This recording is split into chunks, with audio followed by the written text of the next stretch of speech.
Olá, pessoal. Começando mais um debate por Santa Catarina, aqui na Jovem Pan News, Criciúma, Jovem Pan News Tubarão e também na RCO, lá no oeste do estado. Já dividindo tela comigo aqui, deixa eu até aproximar mais ele aqui, com sua beleza exuberante. Fabiano Rambo, lá no oeste, no bom e velho oeste de Santa Catarina. Daqui a pouco se juntará a nós aqui o querido Prisco Paraíso. Hoje não teremos, por razão médica, Dom Esquiavo, mas está tudo bem com ele, está só com uma gripezinha e em breve retorna aqui ao time titular. Fabiano, como é que você vai, meu amigo? Eu estou bem, viu, Almir? Satisfação estar contigo novamente. Semana passada estive cumprindo a agenda na capital e os nossos horários aqui do programa não deram para fazer a minha participação. Senti saudade dos colegas, eu confesso a você, viu, Almir? Da mesma forma. Obrigado. Mas, olha, informações interessantes provém da capital, viu, Almir? Eleições... Então vamos começar pela primeira pauta, então, do programa hoje já. Olha só, eleições em Florianópolis, viu, Almir?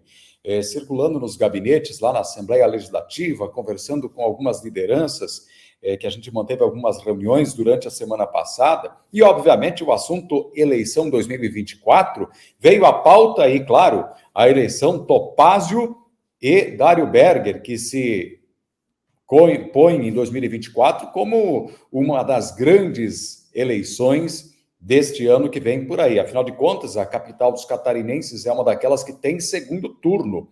Agora, viu, o Almir, um dado interessante na percepção de muitas das lideranças políticas é do crescimento e da adesão de muitas pessoas à campanha também de Dário Berger.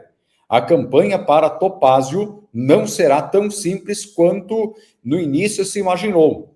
A pluralidade da formação de Florianópolis, e é só observar isso, Almir, você conhece muito bem a capital, né?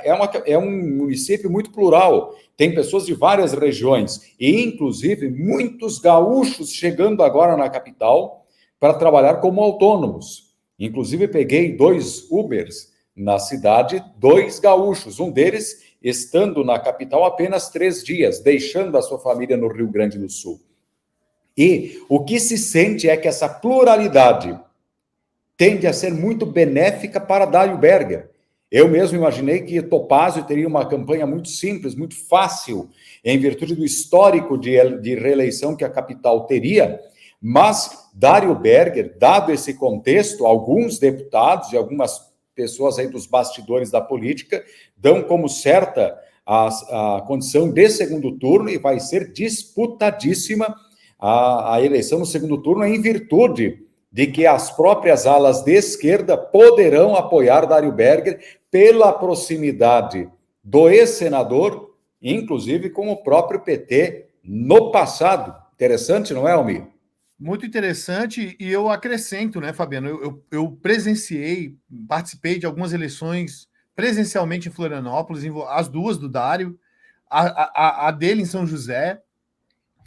E, óbvio, os tempos são outros. O eleitor, ele é muito mais politizado. O eleitor hoje, ele entende um pouco mais da política, mas Dário é uma figura com muita aceitação em Florianópolis, especialmente. São José nem se fala. E se ele se candidatar a São José, certamente seria um forte candidato a se eleger. Florianópolis não é diferente. Florianópolis, ele é... A minha ressalva é só porque o trabalho que o Topázio vem fazendo é realmente um trabalho muito considerável. Porém, o Topázio está só há 2 anos na política. O Dário é um político com um histórico muito grande, entendeu? E o que aconteceu com o Dário na última eleição é que ele meio que apoiou a família Amin. Né, na última eleição de Florianópolis, se eu não me engano, apoiou a Ângela. E isso gerou um mal-estar, uma visão um pouco assim, descrente daquela união, porque eles sempre foram adversários. Arquirrivais, adversários, né? Mas, se você fizer hoje uma votação em Florianópolis, uma pesquisa, qual foi o melhor prefeito de Florianópolis, se não o melhor, um dos melhores, certamente aparecerá o nome de Dário. Isso que você nos traz pode ser surpresa para algumas pessoas, alguns ouvintes, mas não para mim.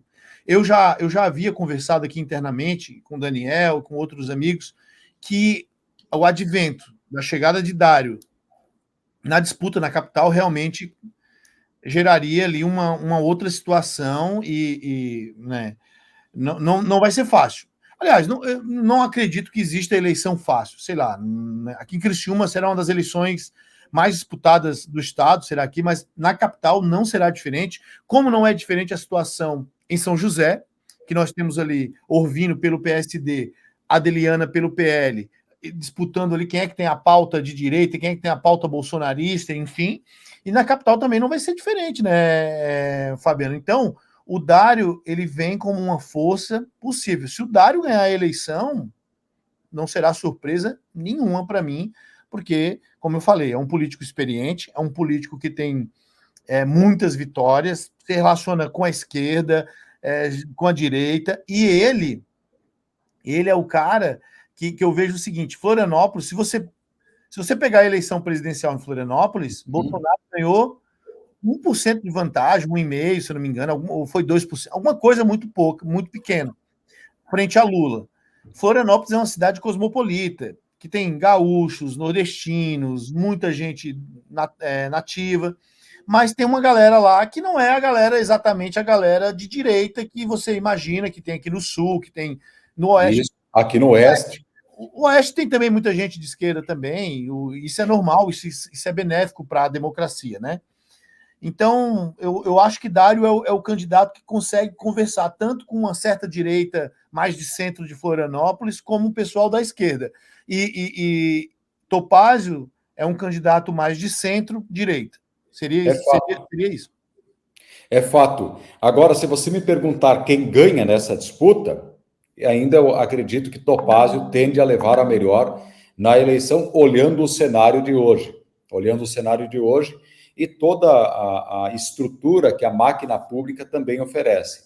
Mas, viu, já que você tocou, Almir, na eleição em Criciúma, a troca do candidato do prefeito Clésio Salvaro, Arleu da Silveira, agora pelo vereador, né, Vaguinho, ele também ex-secretário, repercutiu bem na capital, repercutiu bem dentro da Assembleia, e inclusive algumas informações dão conta de que o vereador aí, ele tem crescido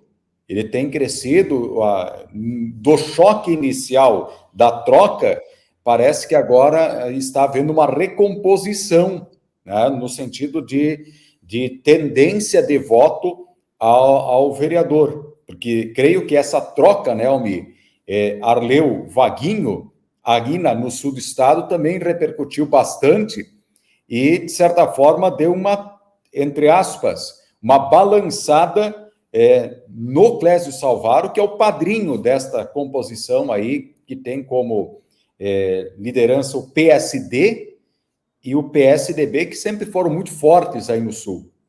Agora polarizando com o PL, né? Assim, ó, ingênuo é aquele que acha que a eleição aqui tá ganha para um lado ou para outro, a mesma coisa é da capital. Obviamente, falando primeiro da capital, como você falou, o Topázio tem a vantagem de estar no poder e tem a vantagem de não ter rejeição, né? Em alguns momentos ele fez ali alguns acenos ao bolsonarismo e isso gerou alguma. Opa, tivemos uma perda de sinal do Perdão, amigo. toquei Agora no voltou. microfone aqui, voltou. Teve um momento ali que ele fez um aceno para o bolsonarismo, o Topázio, que ele terminou tendo um certo barulho ali e tal, mas não chega a repercutir a ponto de perder uma eleição. Mas não vai ser fácil. Ele tem a vantagem, mas não vai ser fácil. Não vai ser fácil. Criciúma, da mesma forma. Hoje eu vejo uma leve vantagem para Ricardo Guide, pelo atual contexto. É um jovem político, uma jovem liderança, e, obviamente, tem toda a base do PL, que é muito forte aqui. É só você ver quantos deputados tem do PL aqui, quantos políticos tem do PL aqui em Criciúma. Né? Tem a Júlia Zanata, tem o Daniel Freitas, que são muito próximos da família Bolsonaro. Bolsonaro prometeu vir a Criciúma apoiar Ricardo Guide. nem poderia ser diferente, nem poderia ser diferente. E tem o maior cabo eleitoral do Estado, que é o governador. Né? O governador vai poder ajudar muito o Ricardo Guide aqui. Então, assim, nesse momento eu vejo uma certa vantagem para Ricardo Guide. Mas não quer dizer que Vaguinho é carta fora do baralho, é descartado, de forma alguma. Porque por trás dele tem um cabo eleitoral e tanto, que é o prefeito Clécio Salvaro, que tem na sua aprovação pessoal algo em torno de 93% de aprovação. Então, são números que a gente precisa levar em consideração na hora de falar. Fazer uma análise, exatamente. Tem que fazer uma análise, né? Então, bom, a situação é essa. Viu, Almir? E agora, já que você falou de Jorginho Melo, falar dele também, sabe que na Assembleia Legislativa, quando eu perguntei como é que está o governo de Jorginho Melo, eu ouvi de alguns parlamentares de vários partidos, inclusive, a seguinte fala: em certos lugares está muito devagar. Poxa, isso me surpreendeu. Provindo, eu não vou citar as minhas fontes aqui, e não foi só um deputado, né? Não foi só um, foram deputados aí de carreira, gente que tem muita musculatura dentro da Assembleia. Né? E o seguinte, e o que rola nos bastidores é a fala: não está atendendo nem os deles, né? Ou no sentido de não estar atendendo nem mesmo pedidos dos deputados do PL. Isso foi uma fala bastante forte para mim. Do Jorginho, em relação ao Jorginho. Em relação a Jorginho Melo. Né? Não sei qual que é a tua percepção, mas aí eu contrapus, tá, mas e universidade gratuita, e o Estrada Boa, e o programa aí de bolsas de estudo, né, do ensino superior, enfim, os programas que o Estado está fazendo. E daí, contra-resposta, disse, ainda está muito devagar. Forte essas falas, não é, Almir? Sim.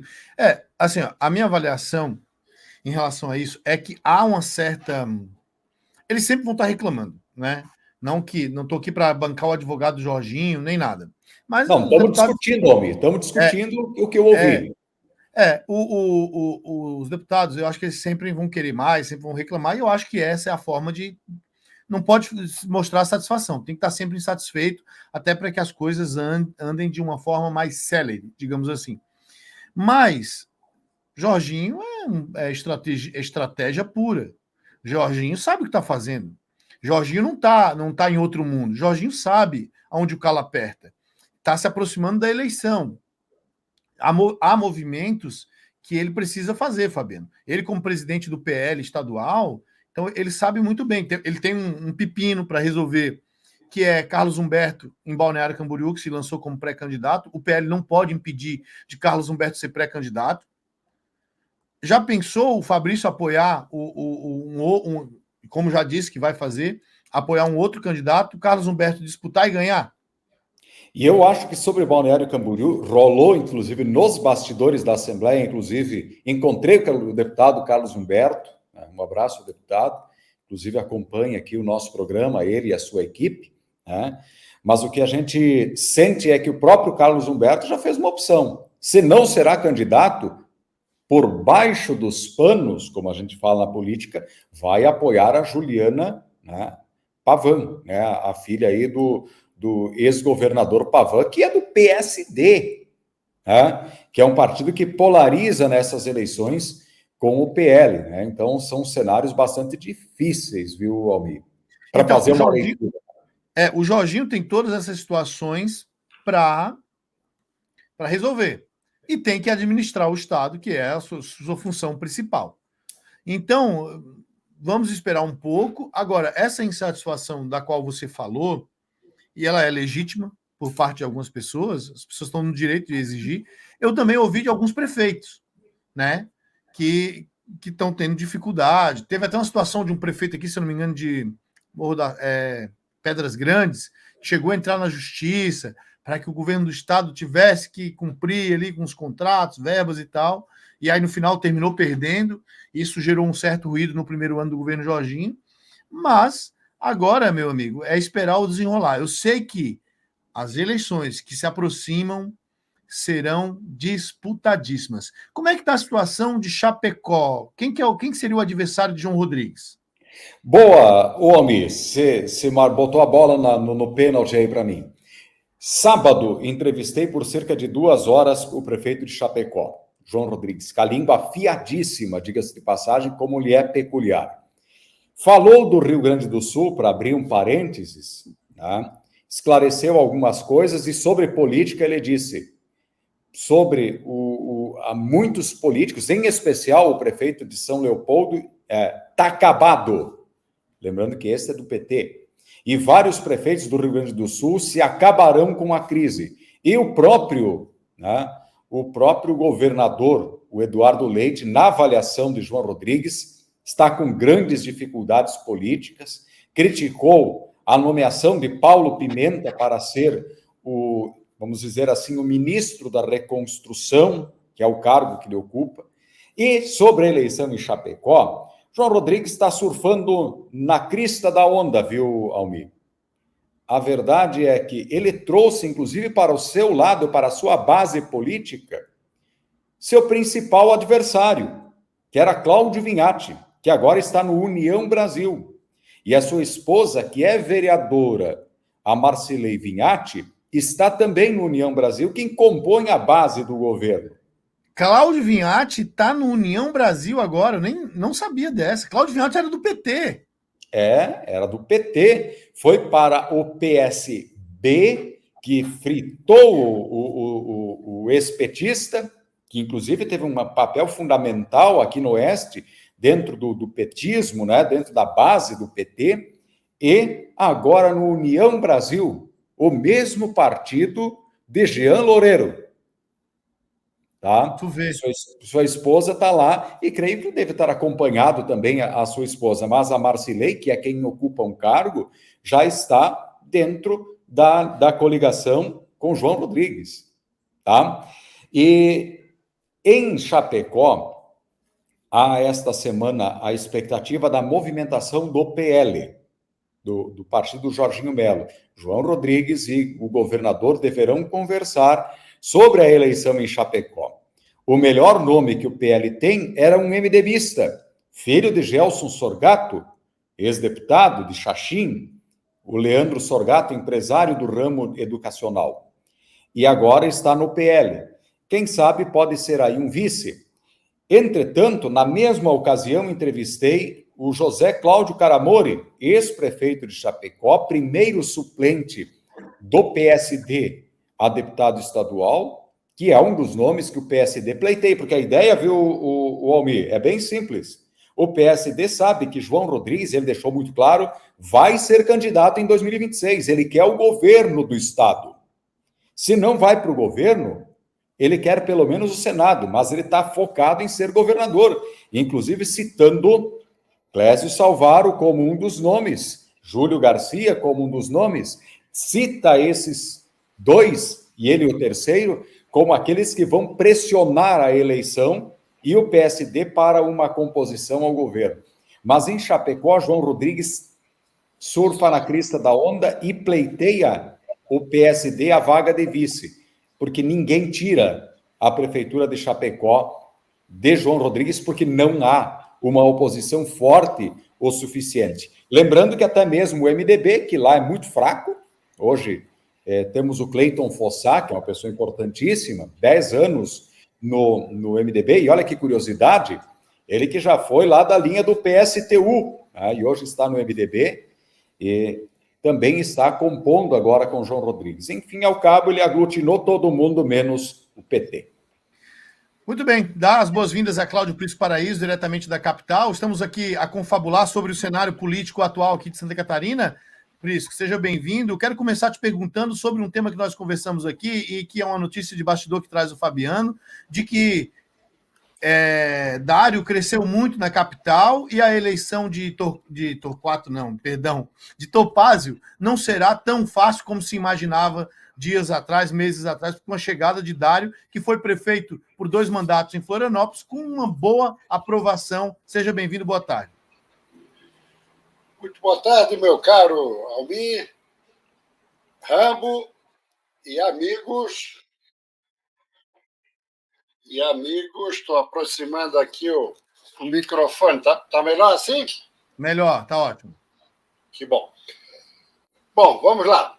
O seguinte, com relação a Florianópolis, eu não tenho assim nenhum informe novo. Acho que até já comentamos aqui, da vez passada ou retrasada, de que efetivamente existe a possibilidade de 2 turnos. E uma vez ele ocorrendo, a eleição fica encabritada, porque o segundo turno fica equilibrado, porque trata-se de uma nova eleição, né?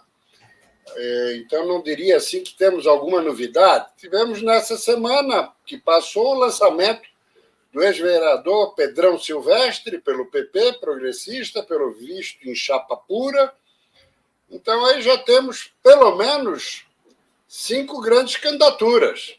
Dário Berger, Topázio Silveira Neto, Pedrão, Marquito Abreu, deputado do PSOL, e o Lela, Vanderlei, ex-vereador, e que é o nome do PT. São 5.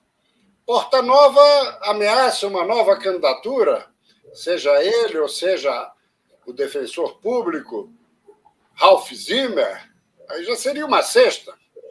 Quanto mais pulverizar, maior a possibilidade de eleição em 2 turnos. Mas, basicamente, hoje, em relação a Florianópolis, seria isso. Não tem, assim, nenhum movimento novo, né? Assim como também em Joinville, que também já falamos aqui. Adriano Silva é favoritíssimo, mais do que Topázio em Florianópolis, diria. Até porque lá as alternativas são mais escassas. Quer dizer, daí vem o PT, não sei se de Carlito Mers, ou algum outro nome, Francisco Assis, né? O Dom não está aqui, ele é um especialista nisso, tratando-se do grande colégio eleitoral do Estado, mas Rodrigo Coelho já ficou de fora. O Podemos fechou com Adriano Silva. Fernando Krilling, do MDB, que é deputado estadual, não deseja, embora esteja sendo pressionado. Então, basicamente, fica o Sargento Lima, que não é uma candidatura natural. Ah, mas ele é deputado? Não, mas é militar. Militar, religioso, ou essas figuras excêntricas que chegam para concorrer na majoritária, não é bem assim. O cidadão não entrega a chave da cidade para alguém assim, um rótulo diferenciado sob o aspecto de que não faz parte daquele jogo político natural. Na proporcional, isso ocorre, e muito, e com frequência. Verdade. Muito bem. E em Chapecó, Prisco, nós temos uma situação que eu gostaria que você opinasse também, que é João Rodrigues, que está lá, né, tranquilamente, a princípio não tem um grande adversário, mas se o PL lançar alguém, iria Bolsonaro a Chapecó pegar no braço de outra pessoa, adversário do seu amigo pessoal, íntimo, João Rodrigues? Olha, meu caro Almir, eu diria o seguinte, com relação a Chapecó, eu fiz até uma avaliação recente de como é que estaríamos aí, considerando os 10, 12 maiores municípios catarinenses, em termos de colégio eleitoral, como é que estaríamos de perspectivas. E aí eu concluí, nessa primeira avaliação de 10, que eu vou me permitir colocar mais uns 2 ou 3. Vamos lá. Bom, Chapecó, indiscutivelmente, João Rodrigues é favorito à reeleição. O PT tem seus 20%, 25% dos votos, desde que vá com Pedro Kizai, Luciano Carminati, né? Pode passar um pouquinho dos 25%, pode ficar um pouquinho abaixo, mas não foge disso, né? Se fizermos hoje uma pesquisa, João Rodrigues deve ter, seguramente, aí 60% dos votos, na pior das hipóteses. Ah, mas o PL. Leandro Sorgato, que vem a ser filho do ex-deputado e meu amigo Gelson Sorgato, é um bom nome, é um bom quadro, disputou para federal, fez até uma votação bacana como primeira. Ele assumiu a presidência do PL, convocado que foi para o Jorginho, mas em momento algum assumiu o compromisso de ser candidato a prefeito. Até porque ele comentou com alguém do meu círculo de amizade que não gostaria de acumular uma segunda derrota consecutiva no intervalo de 2 anos. Não deixa de ter razão, né? Então, eu diria o seguinte, que ele poderia vir a ser uma opção para vice, mas não o é, simplesmente porque João Rodrigues dificilmente abrirá a mão do companheiro de chapa. Até porque se renunciar para concorrer na majoritária de 26, que é bem provável, uma vez reconduzido, o PL ficaria com a prefeitura da capital do Grande Oeste. Ora, o vice, me parece, já definido, Heron Giordani, presidente estadual do partido, que foi seu chefe de gabinete nos 2 primeiros mandatos como prefeito. Além de Chapecó, que seria PSD, teríamos Joinville, que seria o novo com Adriano Silva. Daí, quais seriam os outros 8 municípios que eu relacionei preliminarmente? Vamos lá. Criciúma. Hoje, Ricardo Guide, estamos dizendo que vai ganhar. Ninguém ganha por antecipação eleição alguma. Basta lembrar de Angela Min em 94, Esperideu Amin em 2020, em 2002 e daí por diante. Isso não existe. Mas vamos lá. Sorato, Ricardo Guide, Criciúma, Stener Sorato em Tubarão, Egídio Ferrari em Blumenau, Robson Coelho em Itajaí e a Adeliana Dal Ponte em São José. Os 5 são do PL. Daí teríamos 3 outros municípios. Topázio Silveira Neto, em Florianópolis, do PSD, mas eu já falei aqui umas 3 ou 4 vezes, na Barriga Verde também umas 3, 4 vezes, no blog muito mais, e não recebi nunca nenhuma ligação de ninguém da assessoria, nem informalmente, desmentindo que ele poderia ir para o PL depois da eleição. Em compensação, ele vai a todos os eventos do PSD, onde estava em São José, junto com João Rodrigues e outras lideranças do partido. Enfim, Topázio é uma possibilidade de ir para o PL. Carmen Zanotto em Lages, Cidadania, ela é umbilicalmente ligada a Jorginho Melo. Tem tudo, uma vez eleita, e acredito que a maior favorita desses 10 municípios é ela. Não é Topázio, nem Adriano, nem João Rodrigues. É Carmen Zanotto. Perdeu um prefeito que buscava a reeleição por 54 votos em 2020. Mas vamos lá. Então, Lages é Jorginho, mesmo no Cidadania. Em Jaraguá do Sul, nós temos Jair Frantzner, que é do MDB, mas ligado a Antídio Lunelli, muito próximo de Jorginho Melo. Ah, mas o Jorginho lançou um candidato lá, empresário em Jaraguá. Era um camarada, um empresário, cidadão, que o acompanhava desde sempre. Ele não poderia, nesse momento, impedir a sua candidatura. Então, nós estamos falando aí, momentaneamente, desses 10, 8 com perspectiva de vinculação com o Jorginho. Só não Chapecó e Joinville. Se incluirmos outros 3, que são os maiores, Palhoça, Brusque e Balneário Camboriú. Para fecharmos o 13 do PT, que é um número muito simpático sempre a todos nós. Vamos lá. Brusque, prefeito eleito em pleito suplementar, André Vecchi, não tem nem adversário. Nem o PT sabe quem lança. Parece que estão recorrendo a um jornalista, Denir Simon, que fez assessoria de imprensa para Paulinho Esse quando foi prefeito. Favoritíssimo em Brusque. Palhoça, Eduardo Frecha, que era do Podemos, e que, pelas mãos do deputado Camilo Martins, foi para o PL.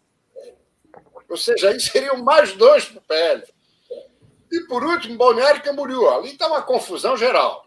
O candidato natural seria, claro, Carlos Humberto, para ganhar com bastante tranquilidade. O governador foi na conversa de Fabrício de Oliveira, prefeito, que vetou Carlos Humberto e que agora não consegue impor uma candidatura. Já estão falando que vão tirar Peter Lee, que é pastor, de uma igreja que, a partir de hoje, será investigada pelo Ministério Público de Balneário Camboriú, por uma série de ilicitudes. Já se fala que ele será retirado e será colocado Cláudia Barrichello. Ou seja, estão batendo cabeça em Balneário Camboriú. Enquanto isso, quem cresce? Juliana Pavan. E cresce bem. E não sei se conseguem reverter hoje a perspectiva de crescimento dela. E outra, se resolverem recorrer na 10ª hora a Carlos Humberto, o governador, no caso, resta saber se ele vai aceitar. Também tem essa. Então, aí na contabilidade de Balneário, eu boto para a oposição. E outra, Isco, só sobre Balneário ainda, nós temos que lembrar que vamos que Carlos Humberto aceite lá no final do segundo tempo. E ainda assim, será que conseguirá criar a musculatura necessária para ganhar? Porque a campanha da Juliana está muito bem avançada. Né? O ascendente. Aí que está. E em Chapecó, Prisco, a tua fonte aí sobre o Leandro Sorgato, né, lhe confirma que é real. É real a situação. O melhor dos cenários para o PL seria ser vice de João Rodrigues. Entretanto, o João Rodrigues já falou para mim, comentava agora com o Almir, e para quem quisesse ouvir, que ele, em 2026, estará na campanha. Então, obviamente, o vice deve ser do PSD, porque não vai entregar a prefeitura assim de qualquer jeito. E o nome, o melhor, é Heron Giordani. Muito bem, agora... Se me permitires, claro. Almir, eu acabei não respondendo, falei uma série de coisas e não respondi a tua indagação.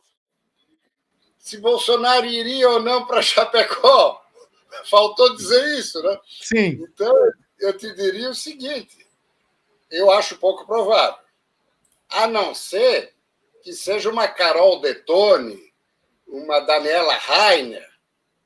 Se não for um nome assim, com trânsito lá em Brasília, junto ao ex-presidente, ele não vai se envolver, até porque tem uma relação de longa data com o João Rodrigues. E tem outra. Se um nome desse for ungido e homologado em convenção, aí é porque Bolsonaro deu sinal verde e vai lá. Por isso que eu não acredito que nenhum desses 2 nomes haverá de ser confirmado. Porque em Chapecó, Bolsonaro vai chegar para Jorginho, ó, me deixe fora. Lá em Chapecó é um caso à parte, eu tenho uma relação com o João Rodrigues e tal, e acho que vai ficar por aí. Muito bem. Vamos aproveitar para fazer um intervalo. Antes, eu quero mandar um abraço ao nosso querido ouvinte Matheus Santos, que me mandou uma mensagem aqui, está no trânsito aqui em Criciúma, ouvindo a Jovem Pan News 101,5. Para você que nos acompanha pelo rádio e também aí na RCO no Oeste, a gente vai fazer um pequeno intervalo. Na sequência, nós voltamos aqui na internet, nós continuamos. Seguindo por aqui então, meus amigos, agora vamos mudar um pouco a pauta, porque eu tenho um assunto aqui que eu acho que vocês dois gostarão de comentar. E é um assunto, assim, um assunto primoroso, bom de se falar. Segunda turma do STF extinguiu a condenação na Lava Jato de José Dirceu. Um jovem político aí que está iniciando na carreira, nunca teve rolo, nunca teve problema com a justiça. A partir de hoje, eu até vou trazer a notícia aqui, para ser mais exato, né, para trazer mais embasamento aqui para vocês. Diz ele o seguinte, abre aspas, fala de José Dirceu, seria justo voltar à Câmara, mas só decidirei candidatura em 2025. Ou seja, está desimpedido, pode concorrer e você não pode chamá-lo de ladrão. Se você chamar Prisco ou Fabiano, vocês serão processados. Começando por você, Fabiano. Olha, isso é lamentável. Primeiro porque tem coisas que você não precisa dizer, porque aparenta. Quando aparenta, você não precisa, né, nem expressar publicamente. Mas, enfim, ao cabo, deixa a sociedade julgá-lo. Uma curiosidade. Vocês sabiam que João Rodrigues e José Dirceu estiveram juntos na Papuda? Você imagina o nível do bate-papo, né? Mas sobre a questão do Supremo Tribunal Federal, novamente pega muito mal ao Supremo essa decisão, porque sabidamente José Dirceu esteve envolvido com mensalão no passado, junto com Palocci, outro cacique importante à época do PT, e agora no processo da Lava Jato. É lamentável, o Supremo só dá indícios, no meu modesto entender, de que muitas vezes ele está trabalhando para descondenar pessoas que publicamente, e todas as evidências foram trazidas à tona, que tinham culpa nesses processos. Agora, dizer que não encontraram nada depois de todo esse tempo, inclusive de pessoas presas, é muito estranho. Tu não concorda, Prisco? E aí fica aquela dúvida: que tipo de justiça a gente tem efetivamente no Brasil? Será que estamos investigando mal e julgando mal, ou ambos?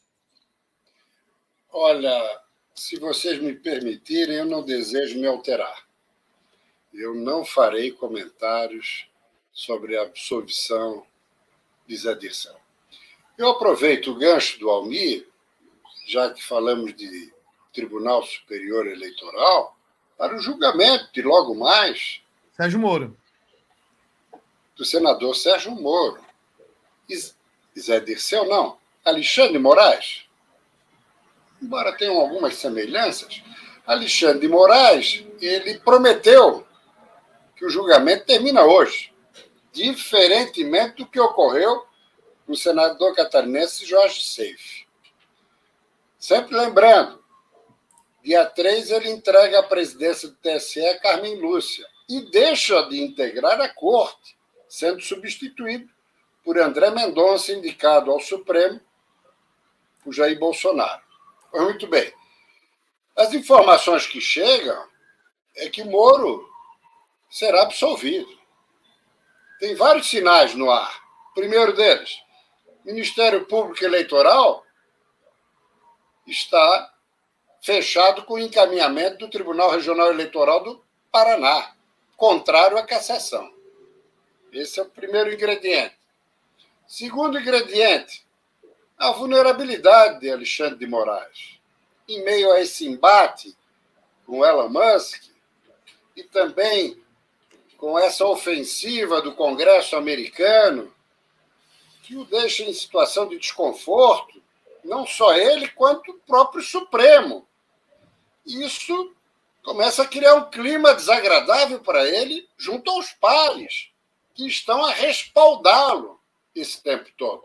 Terceiro aspecto, que não pode ser desconsiderado, Rodrigo Pacheco, presidente do Senado, pediu por Seife e por Moro. E sabemos que ele tem na gaveta vários pedidos de impeachment contra ministros, a começar por Alexandre de Moraes. E o quarto ponto, para não passar uma sensação de perseguição dele e do Supremo a Lava Jato, que eles já enterraram em pá de cal, em alto nível, com grandes protocolos, e que a inocência, tadinho, do Zé, do Super Zé, a inocência dele é a maior demonstração que a Lava Jato foi enterrada, sepultada e sem perspectiva de ressurgir das cinzas. Então, também seria uma outra motivação. Portanto, Sérgio Moro continua senador. E olha quem pediu por ele, Jair Bolsonaro. Quando ele ganhou no TRE do Paraná, ele conversou com o Valdemar da Costa Neto. Porque quem está pedindo o mandato do Moro não é apenas o PT, o PL também. E na figura do Valdemar da Costa Neto. Para que ele desistisse. Ficasse só no eixo do PT, que seria mais fácil para salvar Moro. Costa Neto não abriu mão, até porque esteve preso por muito tempo, com base nas sentenças, aliás, plausíveis e palatáveis, do então juiz Sérgio Moro. Porque esse Valdemar da Costa Neto, brincadeira, hein? Ele e o Zé se conhecem de longa data. Sim, se conhecem de longa data e tem um fator aí até meio ambíguo nessa questão do Sérgio Moro, como você falou, acho que está sacramentado por isso, que ele será inocentado, mas tinha uma ala mais radical do PT que estava empolvorosa, que estava braba com o Lula, porque o Lula acenou de que não queria que Sérgio Moro fosse cassado. Não vou fazer na menor força. Ele está apagado do Senado, deixa ele lá. Não, até porque daqui a pouco sai o Sérgio Moro, vem um outro cara mais próximo do Bolsonaro pior, até. Pior. Né? Pior desse ponto de vista petista, né? Não, então, fortalece Bolsonaro, na hipótese da cassação dos dois, que estava prevista lá atrás, daí elege a mulher do Seif, o pai do Seif, o padrasto do Seif, aqui... E elege o Paulo Martins no Paraná, o que adianta? Troca então, por meia dúzia. O Lula ele se manifestou em rodas íntimas de amigos de que não era a favor da cassação de Moro, que foi, teoricamente, seu algoz. O Lula, quando não está alucinado, ele é muito pragmático politicamente. Então fica muito difícil pensar num outro cenário, tendo em vista toda essa mudança de comportamento do próprio Alexandre de Moraes, tudo que vem acontecendo, um pouco diferente do senador Jorge Seif, que agora pediu um afastamento, né? Que pediu um afastamento médico ali por 15 dias. Se me permitires fazer uma rápida colocação sobre o senador Seif, ele vivia um grande momento com a evolução favorável na questão do TSE.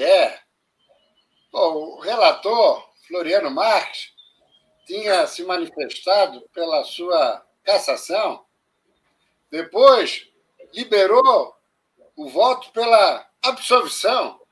Como vazou na mídia nacional, momentos antes de iniciar a sessão, ele buscou um terceiro encaminhamento, novas diligências. Isso não existe, não acontecia há 100 anos na Justiça Eleitoral brasileira.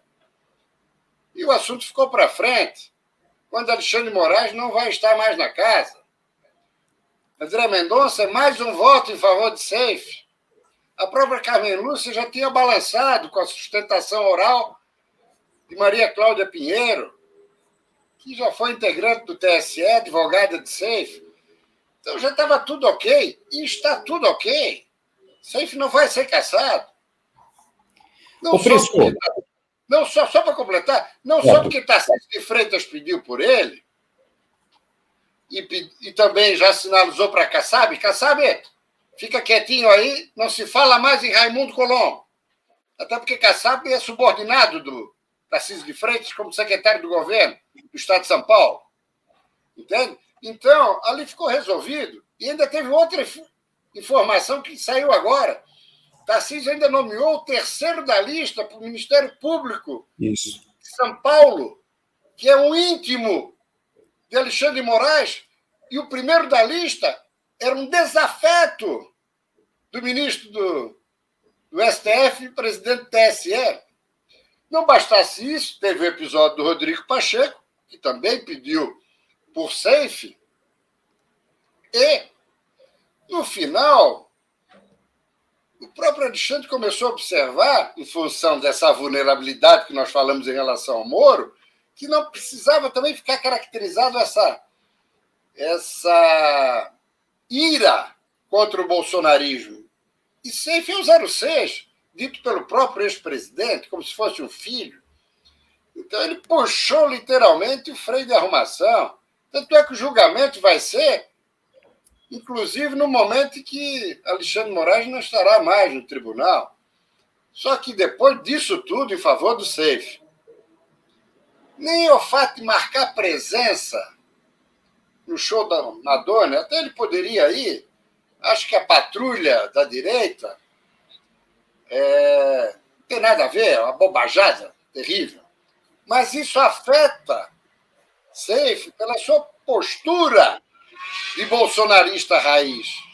E aí tirou ele do foco a ponto dele fazer uma live em condições desfavoráveis, né?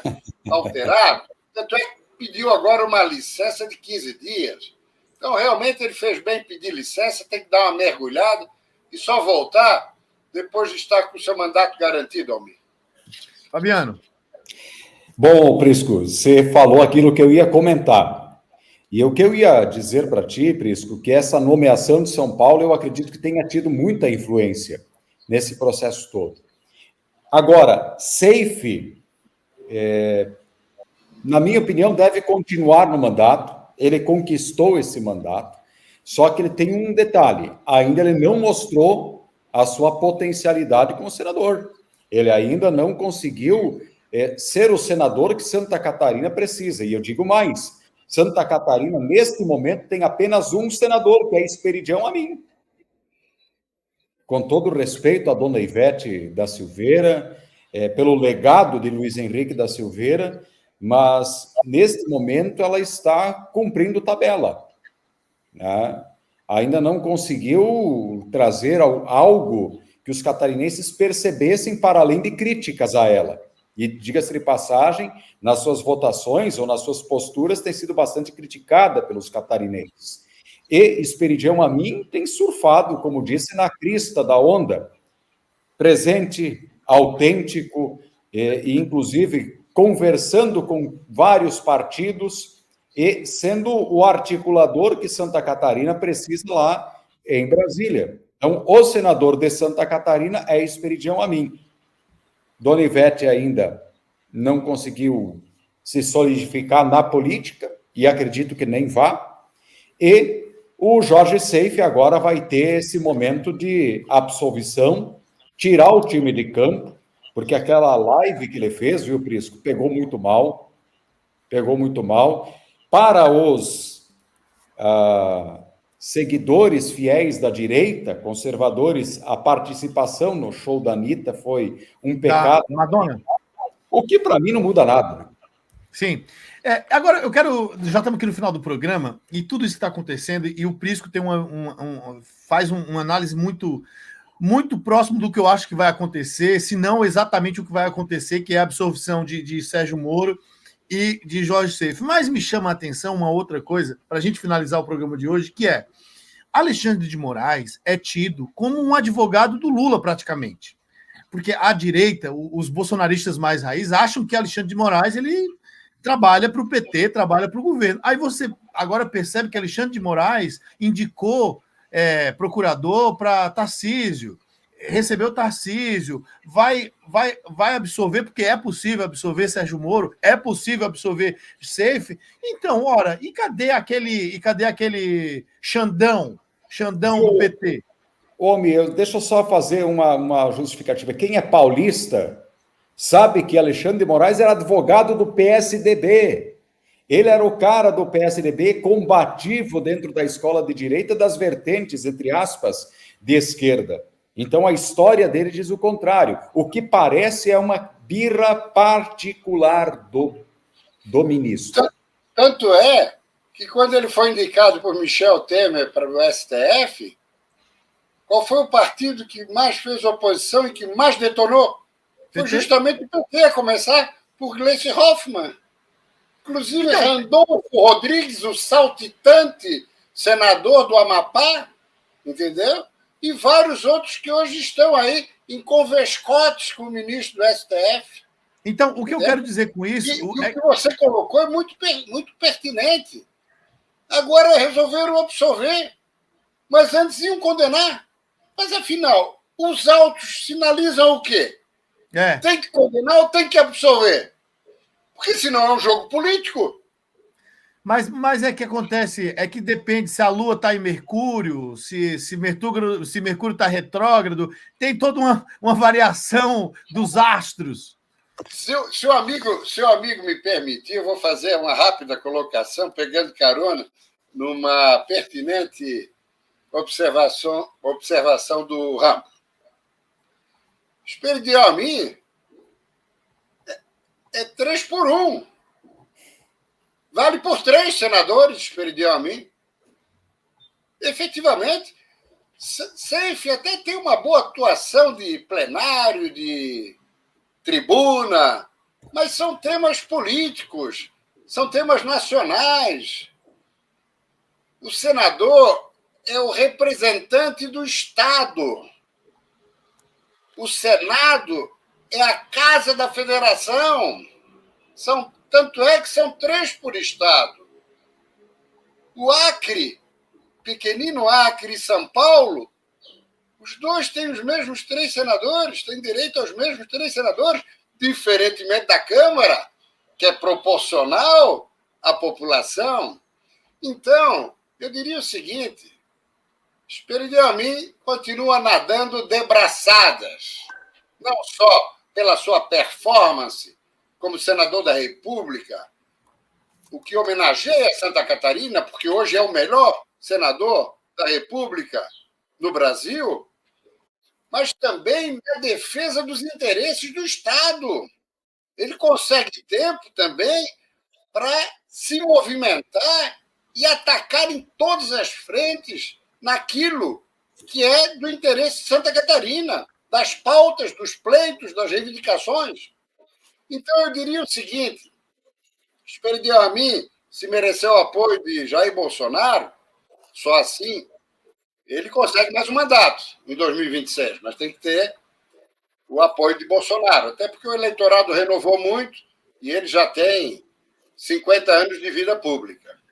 Quanto a Seif, uma vez absolvido, como acredito, ele vai ter que trabalhar bastante para recuperar um pouco a credibilidade que acabou arranhada. É fato. E, por último, Ivete Apel da Silveira, que recebeu metade do mandato de Jorginho Melo no Senado, não vai passar de uma nuvem passageira. Vai completar esse segundo mandato e vai estar encerrando carreira. Muito bem, para encerrar o programa, então, eu quero trazer aqui 3 situações, exatamente, porque eu quero mandar um abraço para o Sérgio Eduardo de Oliveira, que disse o seguinte: José Disseu é como um rocambole, é todo enrolado, mas todo mundo gosta. O Eduardo Viola, que está no bairro Santa Luzia, tá ligado aqui. Tá ligado? Então tá, o Zé Disseu Rocambole, aí diz o Sérgio aqui, o que preocupa na política catarinense é que estamos elegendo candidatos para onde... pelo onde e os julgamentos não são mais... Pela onda, Almin. Pela onda. Pela onda. E os julgamentos não são mais jurídicos. Poderemos ser contaminados por tudo isso. Manda um abraço também para o Paulo JS, que está nos acompanhando aqui. E para encerrar o programa, já não temos mais tempo, eu quero citar que o deputado estadual de Santa Catarina, Fabiano da Luz, está em uma missão na Coreia do Sul, representando o governo federal. Não é isso, Fabiano?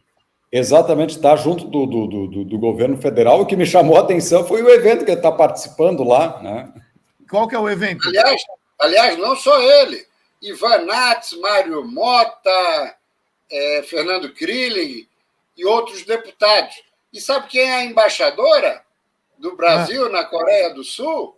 A filha do professor Alcides Abreu, a maior inteligência de Santa Catarina das últimas 6 décadas. Ela é embaixadora, Márcia Donner Abreu. Aliás, uma diplomata de mão cheia. Uma indicação técnica, porque ela é muito competente. Absolutamente técnica, como tudo que ocorre, quer dizer, nem tudo. Muitas, é verdade, muitas indicações de embaixador é de fora da carreira. Tudo claro. Que é na carreira é com base na meritocracia, né? E para encerrar de vez, eu queria fazer trazer uma notícia e fazer um comentário em relação a isso, que é um absurdo imaginarmos que um deputado federal pagou um hacker para acessar o site do Conselho Nacional de Justiça para inserir dados falsos.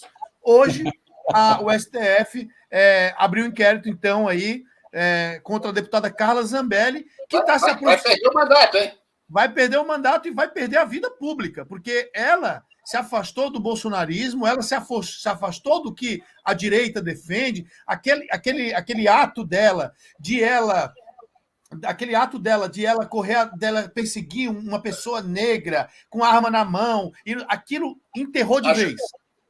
Aquele episódio e o do Roberto Jefferson disparando a arma contra a Polícia Federal, contra os agentes da Polícia Federal, foram os dois fatos que talvez tenham determinado o resultado. Sim, contribuíram muito. E para encerrar, eu desejo que o nosso senador Espiridion Amin tenha longos anos de vida e saúde para poder disputar mais uma eleição, porque dá gosto de falar com gente que ama o que faz e que entende o que faz. Né? Estive com um senador em Brasília, fui recebido de uma forma muito carinhosa por ele recebe todos os catarinenses. Então, senador Espiridion Amin, que o senhor tenha muita saúde, muita força, muito vigor para ir para Brasília, voltar para Florianópolis com a dona Ângela, ver os seus netinhos e tal, que eu sei que o senhor é um vô apaixonado. Então, esse é o meu recado. A gente vai ficando por aqui.